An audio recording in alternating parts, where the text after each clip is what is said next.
Hello everybody, Irish Music Optimistic here, and today I'm going to be talking about my favorite albums from April, May, and June, aka quarter 2 of 2026. We're about halfway through the year. There have been some great albums. I did a video on my favorite albums of the first 3 months. This time I'm doing a video on my favorite of the second 3. You get how it is. Quarterly album reviews. Let's fucking go, gang. First off, gotta get an obvious one out of the way. The new Olivia Rodrigo record, You Seem Pretty Sad for a Girl So in Love.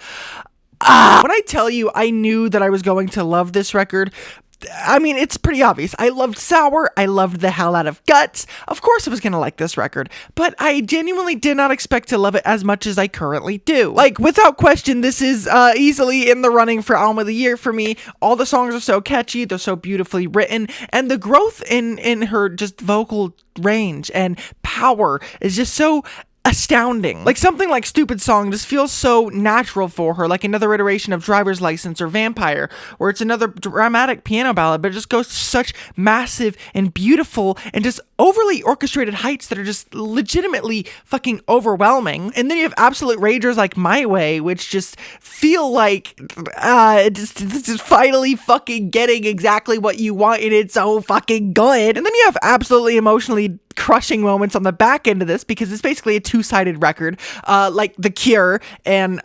Less, which are some of her most hard-hitting emotionally, even if the latter of which is pretty much just a stripped-down piano ballad. It's just her and the piano, and it's utterly fucking gorgeous. Yeah, this is easily Olivia Rodrigo's best work. I've loved everything else that she's done so far, and this thing blew me out of the fucking water. It blew my fucking mind. I love this album quite a bit. Next up, the new Genesis Owusu album, REDSTAR Woo and the Worldwide Scourge. Another album that I pretty much knew I would enjoy, although it's kind of a surprise that it dropped. I wasn't really paying too much attention to Genesis, despite loving Smiling With No Teeth and despite loving The Struggler.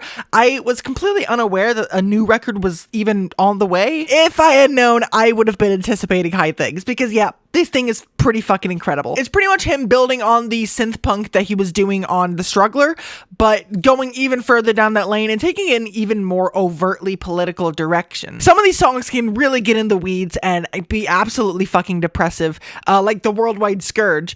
It's absolutely miserable, but for most of the record, it is just absolutely hype fucking synth punk, post-punk ballads right after the next. And I'd say it really gets the strongest like near the middle when you have tracks like Most Normal American Voter. You get the idea. Like, songs around that leg are the strongest on the fucking record, the catchiest, the most punchy, the most non-stop and relenting. I will say that 4-star or whatever it is on the back end of the record, really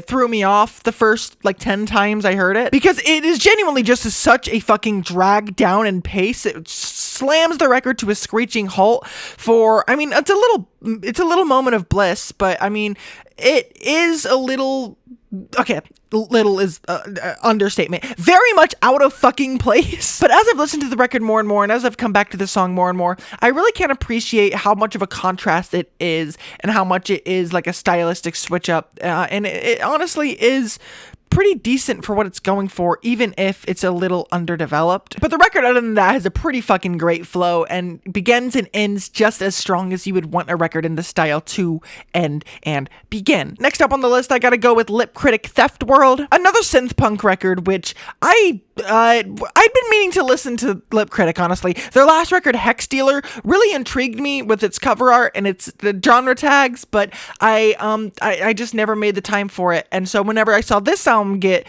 on my page, I decided, yes, I will be listening to this. And then when I did listen to it, yes, I did enjoy it. It's just nonstop fucking bangers, and this dude's vocals are kind of like the B-52 guy's vocals. This album in general is kind of like Danny Brown, but if you throw him over like Death Grip style industrial hip-hop, because this thing is so goddamn dark, so goddamn unrelenting, loud, pummeling. Unlike the Genesis Owusu, there is no like slowing down. There is no slowing down. Once the train starts, it keeps going, and it keeps going, and it keeps going. And that genuinely just makes this record stand out in my fucking mind, listen after listen after listen, because it's just so goddamn enthralling and invigorating and punchy, and there's a chance that I win, there's a chance that I lose. They did what they did, so I do what I do. Next up, kind of an underrated one, Coingamer with DESARMONÍA. DESARMONÍA. This is an Album of the Year user record, which of course may get some flack from Album of the Year users in general because people tend to be kind of harsh to these kind of records, especially if they're just kind of okay. But luckily enough, this album is easily one of the best to come through in the scene in a good while. In my opinion, at least since Trash Snex's beautiful, gorgeous record last year, which I underrated a little bit. I mean, not my review. I mean, in my year-end list, it probably should have been top 10, but I needed to put the Psycho Frame in the top 10. You don't understand how good that album is. If you're looking for some absolutely fantastic progressive electronic alternative rock, just like dark synthy MIDI composition hell, you're gonna love this thing. It even invented a new genre, pluck.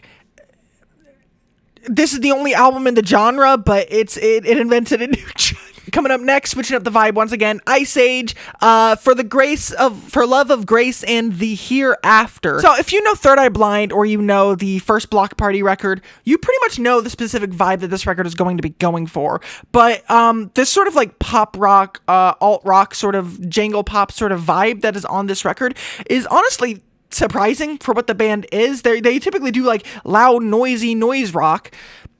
Great sentence structure there. And a lot of the shit is usually like depressing and miserable, but this record is genuinely some of the most peppy and fun and lovey-dovey lovesick rock you're gonna hear all year. Like there are songs on here like about an expecting mother. There are songs on here about being in love. There are songs on here about wanting to be in love. This album is just so goddamn fun, so goddamn bright, and so goddamn energetic and catchy at the end of the day. Almost every song on here has a hook that fucking sticks so goddamn tightly. Not only do I have to recommend this album, I just can't really stop playing it myself because it's just such a fucking fun, invigorating, happy, uplifting, joyous, jubilant. Number 6 on this list, I gotta go Jessie, Ware, Superbloom.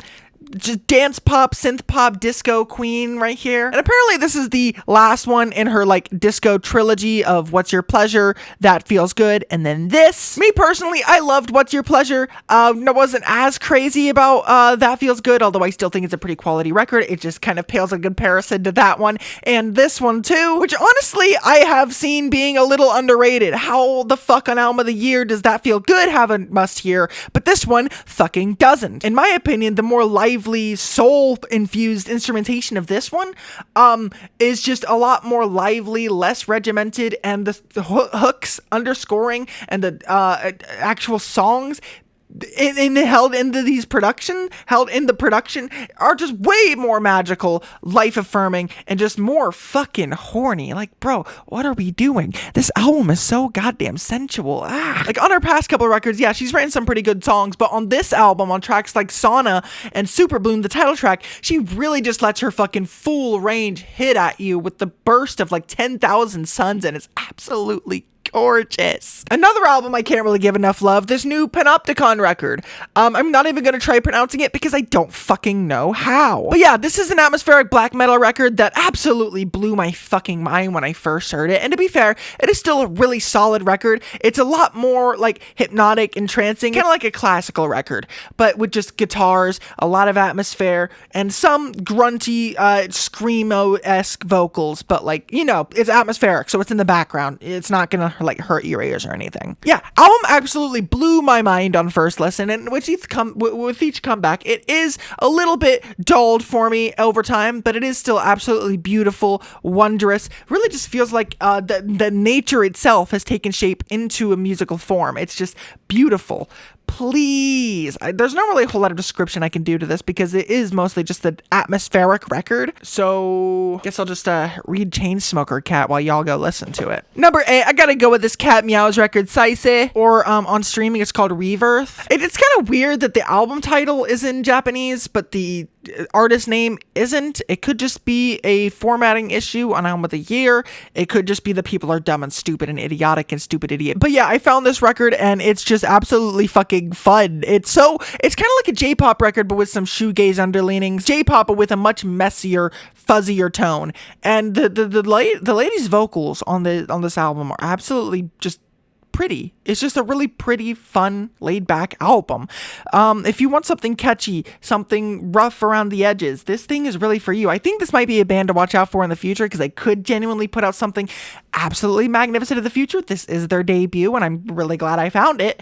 But yeah, just going into it, it's just kind of a vibe. Next up, second to last on this list, I gotta go with the Fire-Toolz record, Lavender Networks, which, if we're being honest, is probably one of the most insane records you're gonna hear this year. It's like a fusion of avant-garde metal, black metal, electronic music, kind of like a vaporwave aesthetic, underscoring all of it. And while there are catchier songs on here, I think this record really functions more as one singular unit than it does on a track-by-track basis. That's not to say that the individual tracks aren't worth checking out, because if you're very skeptical of what the hell this could be, which I very much was, you might want to just check out like a song or two, see if this weird little fusion of metal, electronic, pop, whatever is going to be for you, because this, in my opinion, is kind of like if Sleep Token wasn't actual fucking unlistenable garbage. But also, even that's kind of a stretch, because that feels like an undue shot at Fire-Toolz, because why would I compare her, or really anyone, to Sleep Token?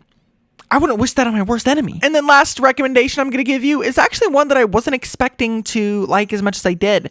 That is the slayr record, Half-Blood, the Bloodluxe thing. Mixtape? I don't fucking know. Who cares? What is important, though, is I genuinely did not expect this tape to go as fucking hard as it does. Especially these deluxe tracks as well, which are just so fucking catchy, so fucking pummeling, so fucking bleh. The production on them is genuinely insane, and the flow from track to track to track is absolutely buttery smooth, with each song having like a little outro that just seamlessly segments into the next track absolutely fluidly. And it's only 26 minutes, the Bloodluxe is, and then the other one is like 26 minutes too, so it flows together for a brief little 52 minutes. It's not that big of a deal. There's not really a moment on this one that I didn't like.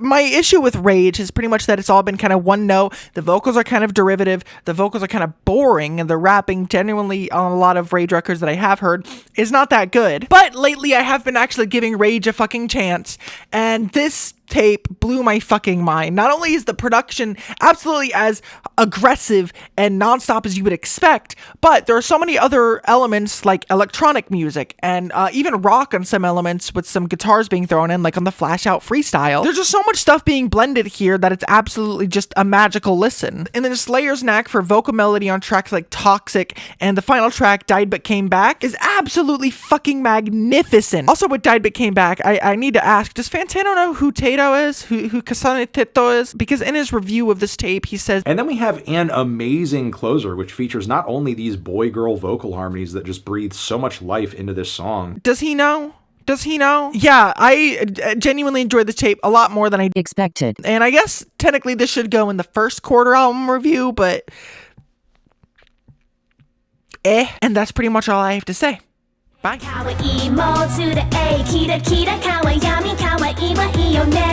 Greedy go me suckers in the spot, gotta pay. Give a fuck about a real bitch.